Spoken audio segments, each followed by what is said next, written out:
بسم الله الرحمن الرحیم. سوره انعام شروع میشه. سوره را برام انعام یاد میکنه. چرا ذکر انعام در اینجا شده؟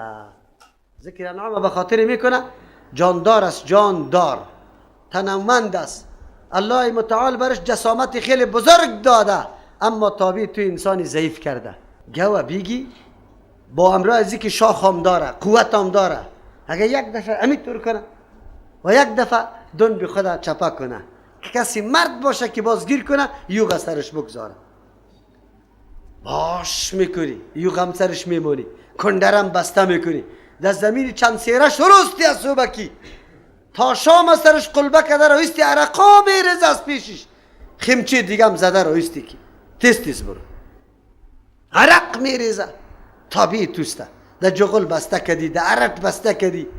خوب باز گوشتش هم استفاده میکنی، چپه میکنی، در گلونش کار در کش میکنی، چیسته کوواره گوشتا میفته، با لذت گوشتایش هم میخوری. شیری صافی که بری تو میده ویره خود جدا بگذار، هر چیزش فایده. شطور حبیبی یک دفعه اگر یک دفعه گردن همی طور کرد، کسی مرد باشه در پیش رویش باشه استاد شوه. اما بری تو انسانی عاجز او را رام کرده الله متعال. بچگه که کوچی 50 دانه شطور یکی در دیگر درش مگک بسته کرده، روان از قطار، یکی از دیگه پیش نمیشه، خیز نمیزن، هیا هوی نمیکنه، یخ برش میگه پایین، 50 سر بار سرش بار میکنی، دموز شیشتکویی گنده زده آنش میبره میخیزه، حرکت کرده رویسته. از پیش چی طلب داره؟ خار طلب داره، خار، نه شفتل، نه رشقه، نه جو. چی میکنی او انسان؟ تو اگر الله تا نشناختی، توحید الله را نشناختی، به الله چی جواب داری؟ سوره انعام که انعام میگه به خاطر میگه که بنده تو کم قدر و قیمت نداری، الله متعال چیزای زنده را در خدمت تو گذاشته، نقل مکان میکنی از یک جا به جای دیگه، لیکن تو باید خدمت کی را بکنی؟ شطور و گوه تو نه پیدا کردی نه علفش پیدا کردی، فقط نزدیک میکنی، علف آب برای شطور و گو نزدیک میکنی. به یک نزدیک کردن علف به شطور و گو اینقدر تابعداریت است که پرسان نکن، شور خورده نمیتونه. تو را که الله پیدا کرده، بازی نعمت و احسان سرت کرده، حاکم کائنات گردانیده تا، سری کل کائنات تصرف داری، تو خیر خدمت کی را بکن؟ خدمت الله تا که تو را پیدا کرده نمی کنی. خدمت الله به چی میشه؟ به معرفت الله، که الله را بشناسی، چی حق سرم داره امور پوره کنه. سوره انعام به این خاطر وجه تصمیش که کلمه انعام ذکر میشه و این نقطه مهم است. چرا؟ هر انسان باید سوچ فکر بکنه که یقینا ما برای یک هدف پیدا شدم و هدف عبادت الله است، یک عقیده یک تاپرستی الله متعال است. این سوره مکیست، از او خاطر تمام محور مضمون اصلیش سر عقیده یک تاپرستی الله میچرخه. سوره انعام آدم بخونه موحد نشود بس. اگر سوره انعام خواندی موحد نشدی، موحد نمیشی دیگه. سوره انعام که خواندی باید موحد باشی. به ما یتم داره، به ما یتم واضح. پارسال که در رمضان مبارک صبحکی گرچه ترجمه لفظی میکردم و قدر زیاد تفصیل نمیدادم، به ما یتم بود. 15 نفر ریش سفید از قریه های مختلفی مسجد ما آمدن در رمضان سر ما. چرا؟ بچه هایشان چی شد؟ زنایشان مکمل واضح لاسپیکر خیلی قوی بود الحمدلله، خیلی دور میرفت. اون مردم ها آمدن که همی ترجمه در لاسپیکر نشه. سوره انعام بود. خب الله توفیق نصیب بکنه. واقعا سوره انعام انقلاب بزرگ در وجود انسان پیدا میکنه. از او خاطر در سوره انعام غیرحاضری نکنه، یادتان باشه. به این طور یک دقیق مطالعه سوره انعام بخونه که هیچ پرسان نکنه، چرا که موحد واقعی شویم. موضوع مرکزی سوره انعام توحید و یکتاپرستی کیست؟ الله متعال است. همه سوره های مکی بحث از عقیده میکنه. چرا؟ مرحله ذهن سازی است، معرفی کردن الله برای مخلوق الله است. پیغمبر دعوت میده مردم، الله اینطور ذات است، الله اینطور ذات است، الله اینطور ذات است. از این معلوم میشه که یک بخش نبوت او رام زیادتر بخش 13 سال یک طرف 10 سال دیگه طرف 13 سال در بخش تعلیم عقیده تیر شده عقیده مردم زیاد پیغمبر تربیه نکرد کم تربیه کرد اما کدام مردم تربیه کرد راست داله بگوی چه قسم صحابه را تربیه کرد خبر داری؟ نه؟ که در یک میدان هم و بزدلی نشان نداد اگر موقع قربانی جان آمد حاضر آماده مال آمد حاضر آماده آبرو آمد حاضر آماده اولاد آمد حاضر آماده الله اکبر یک بخش زندگی اعلان جهاد میشه عروس آورده در خانه شب اولش است اعلان جهاد میشه در حالت جنابت میبره شهید میشه اینطور حالتا تا که محبت قوی الله قد در قلب انسان نباشه و الله را آشنایی کامل نداشته باشی این کار از پیشت نمیشه نه نفسی تا قربان میکنی نه مالی تا قربان میکنی نه آبرو و عزتی تا قربان میکنی نه از مالت تیر میشی نه از اولادت تیر میشی زمانی میشه که عظمت و بزرگی الله قلب ما را چی بسازه؟ مال پر بسازه از همون خاطر وظیفه ماست مردم به سوی عظمت الله دعوت بده الله کریم است یک آدم مایوس میگرده بگه الله غفور رحیم است الله اکبر قلبش یک امید دادی تا ولی ابلیسی لعین را چی کرده بود؟ چیکار کرده بود؟ اینقدر ناامید کرده بود که پرسان نکن یک آدم سخت مشکل گیر است چی برش میگی؟ الله حل کننده کل مشکلات است الله برات اجر میده مردک بسیار سراسیمه مضطرب است کی گفتی الله برات اجر میده؟ مثل که سر آتش آب بندازی سر آتش آب بندازی صفات الله را آدم آشنا باشه مشکل در زندگی نمیاد قطعا نمیاد اینطور مشکل میاد مشکل اما همون مشکل لذت داره اما مشکل آنقدر لذت داره که در ساعت راحت همون لذت برات حاصل نمیشه صفات الله را که آشنا باشی پیغمبر علیه السلام 13 سال همینطور تربیه کرد کاش که ما یک 10 نفر مخلص به خاطر میگیم که واقعا نقش و قدم خب مکمل پیروی بکنه شاگرده نباشه که در مدرسه و دارالعلوم رفته اگه خواهراست اگه بچه خدا کلان تراشیده ای مولوی خدا جور کرده هر کس زشت گفته رایسته بد اخلاق باز وقتی که برش دعوت بدی که بریم در ترجمه گفتی شاگردای مولوی صاحب است این طور است خودش خو بیخی بد اخلاق است از او خاطر او طور شاگردا نباشه ما بار توصیه کردم چون که اکثر شاگردا کمی تیز میشه باز از زشتی کار میگیره سعی کنی که پدر احترام نداره مادر نداره هی جنگا را شروع کرده باز وقت کلشان مقایسه میکنه کی را ما را هم سری شاگردا کیام میتور است یام میتور هر روز جنگ داره قتی مردم ما جنگ قتی مردم نداریم الحمدلله دو دشنامه مستقیم میمانی کسی بودیم نعوذ بالله بزنم دو زدم ما چیز نگفتیم برش هیچ چیزی ما گفتم به خاطر چی دین الله امی دشنامه متحمل میشه آبرویم فدای نمی عقیده نشر عقیده توحید مقصد گپی مرا بشنوی یک دفعه این باید باشه نه یک کمی انسان بسیار براعات میکنه او روز که آیت خواندیم کذالک کنتم من قبل یعنی رقم شما هم پیش ازی بوده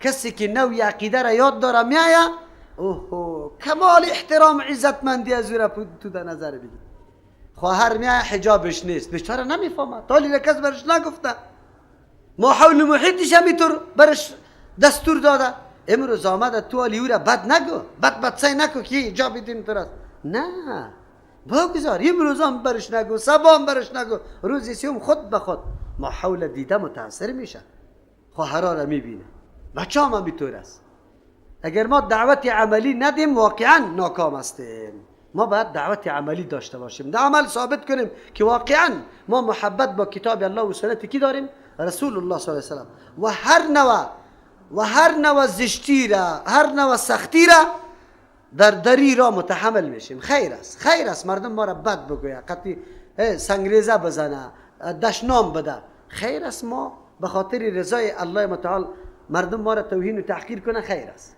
در روز قیامت خواهی سند داشته باشیم که الله برای پخش عقیدت ما بسیار تحقیر شدیم از این که سندی بزرگ آدم داشته باشه کدام است در پیش الله خود از این خاطر منظوری ما است که سوره انعام پیغمبر علیه السلام 13 سال در بخش عقیده کار کرده عقیده که اصلاح شد عمل صالح میشه خود به خود باز تو هیچ نگو.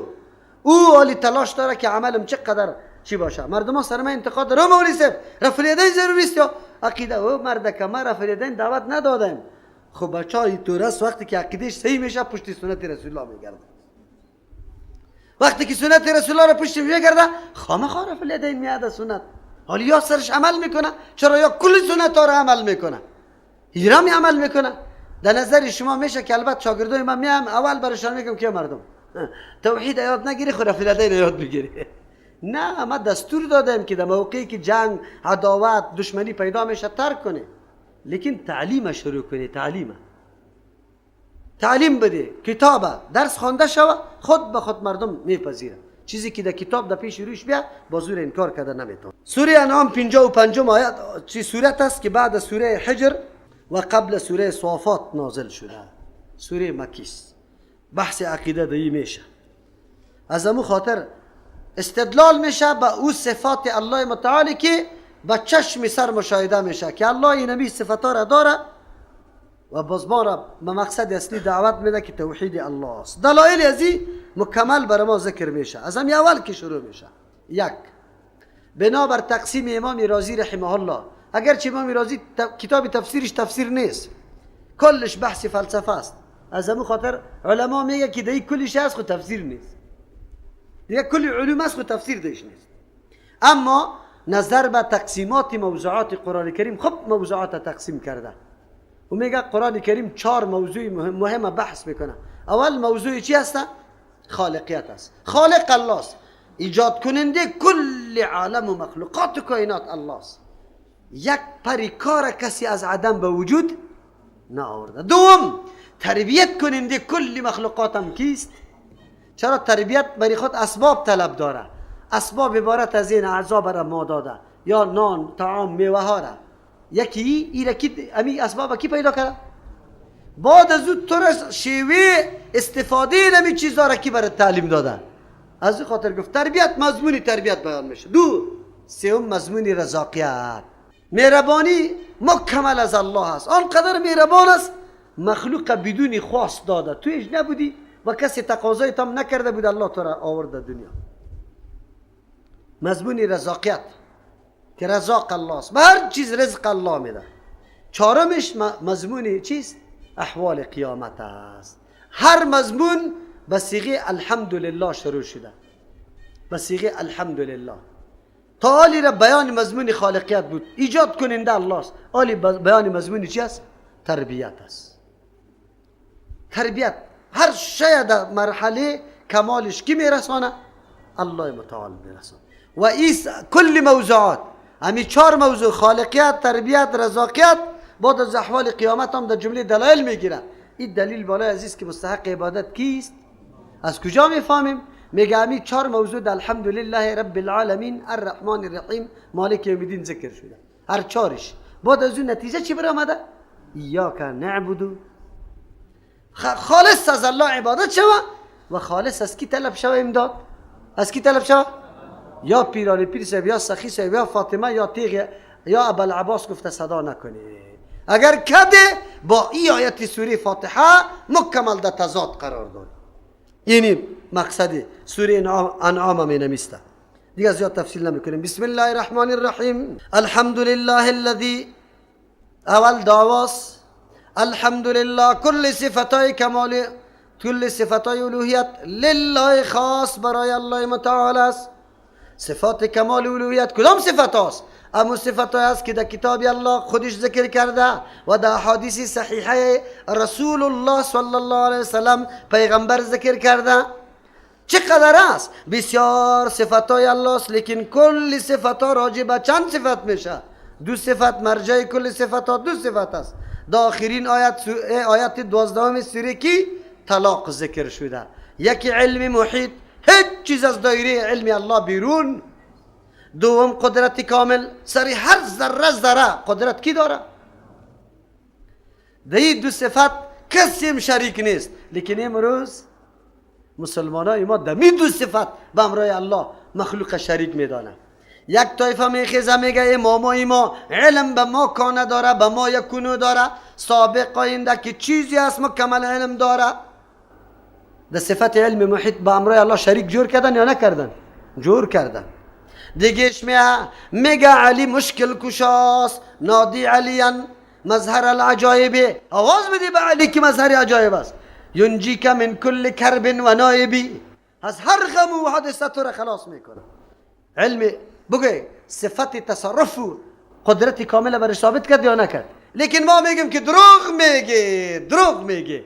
علی رضی الله عنه علم نداشت که در نماز صبح عبدالرحمن ابن ملجم خارجی او را میزنه شهید میکنه؟ خبر داشت علی رضی الله عنه؟ ها؟ داشت؟ عجیب است که در میراب زده میشه از خود خبر نداره، دفن نمیتونه، خارجی را دفن نمیتونه، شمشیرشه.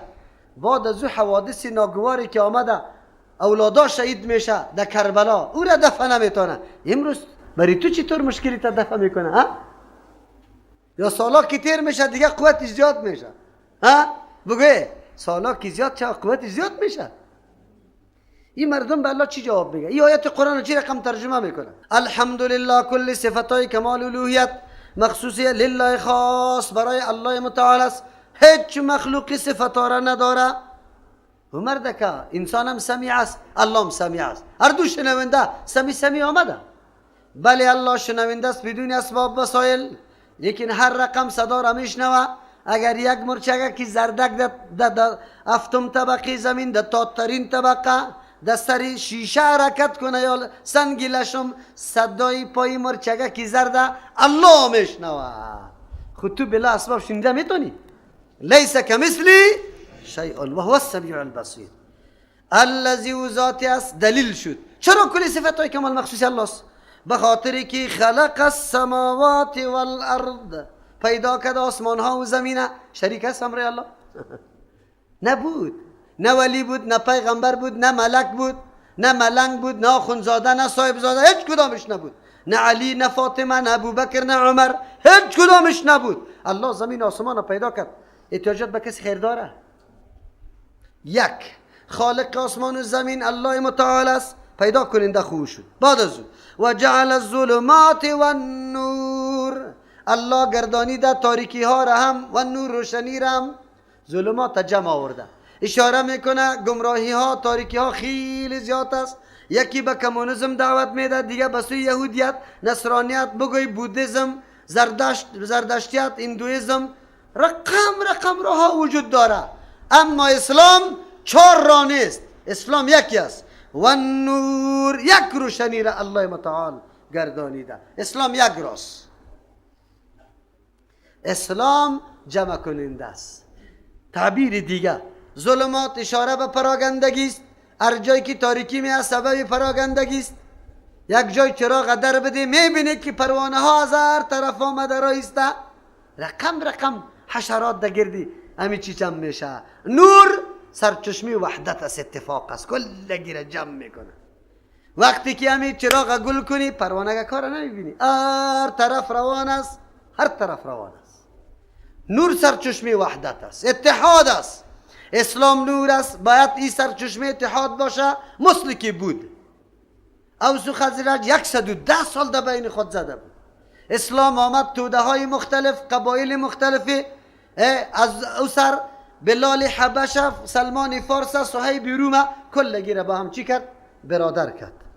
اسلام برای وحدت آمده، اتفاق آمده، نه برای تفرق و جدایی. خیر شافعیت و مالکیت و حنبلیت و حنفیت این جز اسلام شده میتونه؟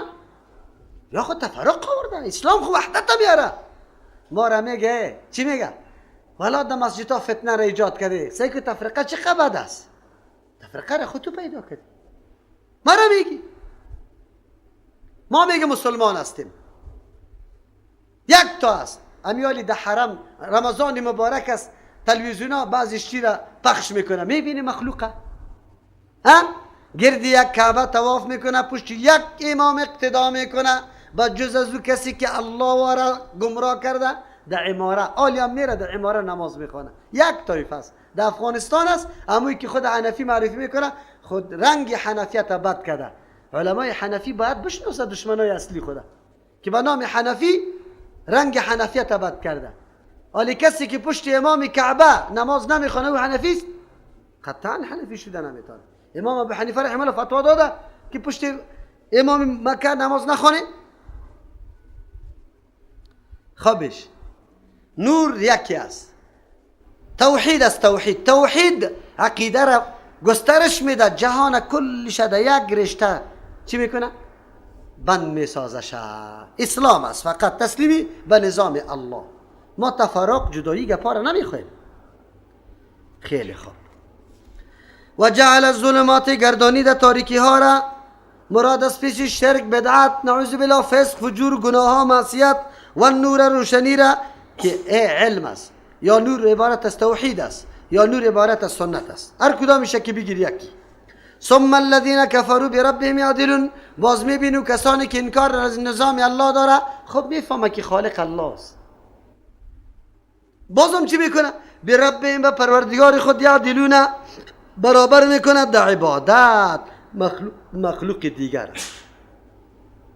در عبادت به خاطر گفتم در عقیده برابر نمیکرد. مشرکین مکه که بتا را پرستش میکرد چی میگفتن؟ ما نعبدهم الا لیقربونا الی الله زلفا. مرتبه الله خو میگه خیلی بالاست، بتای خدا هیچ گاه در قدرت امر الله برابر نمیکرد. میفهمیدن که این مرتبهش خیلی پایین است، من دون الله میگفت. لیکن در عبادت مستی که الله را مستحق عبادت میشمرد، بتا را مستحق عبادت میشمرد.